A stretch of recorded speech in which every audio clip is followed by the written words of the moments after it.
చిత్తోడ్గఢ్ సంస్థానం అని ఒకటి ఉన్నది. చిత్తోడ్గఢ్ సంస్థానం, ఆ సంస్థానం యొక్క రాజుల వైభవోపేతమైనటువంటి లక్షల ఎకరాల భూములు ఉన్నటువంటి రాజ సంస్థానాలే కాంగ్రెస్ పార్టీకి ప్రాణం పోస్తా ఉన్నారు. అసలు ఈ చిత్తోడ్గఢ్ సంస్థానం ఎవరు అని అంటే 500 సంవత్సరాల క్రితం అసలు ఈ దేశాన్ని చర్మకారులు ఎందుకు పరిపాలించొద్దు ఈ దేశాన్ని అని సంత్ రవిదాస్ అనేటువంటి ఒక చర్మకారుడు దేశంలోనే గంగా నది ఒడ్డున ఒక పెద్ద ఉద్యమాన్ని లేవదీసి ఈ దేశానికి చమార్లు రాజులు కావాలి అని ఆయన బాట పట్టాడు. ఈ చిత్తోడ్గఢ్ సంస్థానంలో ఉన్న ఒక మీరాబాయి అని ఎంత గొప్పగా చెప్తున్నాడు ఈ రవిదాస్ ఈ వాక్యాన్ని అని ఆ మీరాబాయి కూడా రవిదాస్ వెంట ప్రయాణం చేసింది.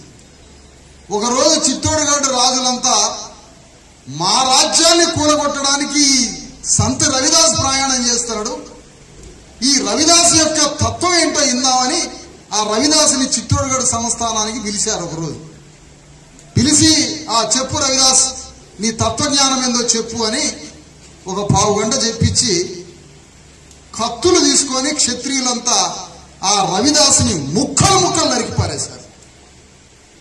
ఆ నరికిన ముక్కల్ని ఎన్నో చోట్ల విసిరి పారేశారు. ఎందుకు రవిదాసుని చంపారు అని అడిగితే, మేము చంపలేదు, మా అంతఃపుర రాజమందిరంలో సంత్ రవిదాసు దేవుడు ఎక్కడున్నాడు రవిదాస్ అని అడిగితే, నా శరీరంలోనే ఉన్నాడు రవిదాసు దేవుడు, నా శరీరంలోనే ఉన్నాడు దేవుడు, అయితే దేవుడు ఒకసారి చూపి అనంటే తన కత్తితోటి తానే ముక్కలుగా నరుక్కున్నాడు, మేమెవరూ చంపలేదు అని ఆ ముక్కలు తీసుకుపోయి బయట పారేశారు. కానీ 80లో జ్యోతిరావు ఫూలే శిష్యుడైన అంబేడ్కర్ శిష్యుడైనటువంటి కాన్షీరావు భారతదేశ చరిత్రని మార్చినటువంటి ఒక ముదిరాజు బిడ్డ, సామాజిక విప్లవ పితామహుడు, భారతదేశ చరిత్రనే తలకిందులు చేసిన వాడు. 1850 మొదటి స్వాతంత్రోద్యమంలో ఈ స్వాతంత్ర్యం వస్తే ఈ దేశానికి వచ్చిన స్వాతంత్ర్యంలో నా అణగారిన కులాల వాటా ఎంత అని ధిక్కార స్వరం వినిపించిన ఒకే ఒక సామాజిక విప్లవ వీరుడు ముదిరాజు బిడ్డ జ్యోతిరావు ఫూలే. ఆ జ్యోతిరావు ఫూలే శిష్యుడు అంబేడ్కర్, ఆ అంబేడ్కర్ శిష్యుడు కాన్షీరాం అదే చిత్తోడ్గఢ్ సంస్థానం మధ్యప్రదేశ్కు పోయి అదిగో మన చమార్లకి రాజ్యాన్ని ఒప్పజెప్పడానికి తిరుగుతున్నటువంటి ఒక సంత్ రవిదాసుని ఖండాలుగా ముక్కలుగా చేసింది ఈ చిత్తోడ్గఢ్ రాజ సంస్థానమే. ఆ రాజ సంస్థానం యొక్క వారసుడే అర్జున్ సింగ్. కాంగ్రెస్ పార్టీని ఏకఛత్రాధిపత్యంతో పరిపాలిస్తున్న క్షత్రియ బిడ్డలైనటువంటి అర్జున్ సింగ్ లాంటి వాళ్ళు ఈ చిత్తోడ్గఢ్ సంస్థానానికి సంబంధించిన రాజులే ఇగో ఈ కాంగ్రెస్ పార్టీని పెంచి పోషిస్తున్నారు.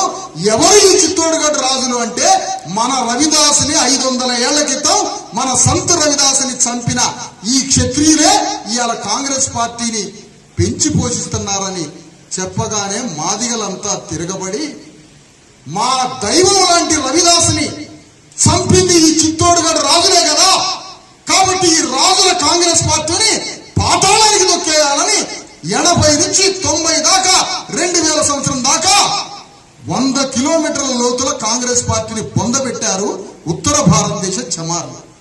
ఈ విషయం ఎందుకు చెప్పానో తెలుసా? మనకి శత్రువు ఎవడో తెలిసిన తర్వాత అప్పటిదాకా కాంగ్రెస్ పార్టీకి ప్రాణం పోసిన మాదిగలు తమ కులదైవం లాంటి రవిదాసుని నరికి చంపింది కాంగ్రెస్ పార్టీ క్షత్రియులే కదా, కాబట్టి ఆ మాధవరావు సింధియా, ఆ అర్జున్ సింగ్ అలాంటి క్షత్రియులే ఈ మా మాదిగల గురువైన రవిదాసుని చంపింది ఈ క్షత్రియ బిడ్డలే అని ఆ కాంగ్రెస్ పార్టీని పాతాళంలోకి నెట్టేశారు శత్రువుని గుర్తించిన తర్వాత.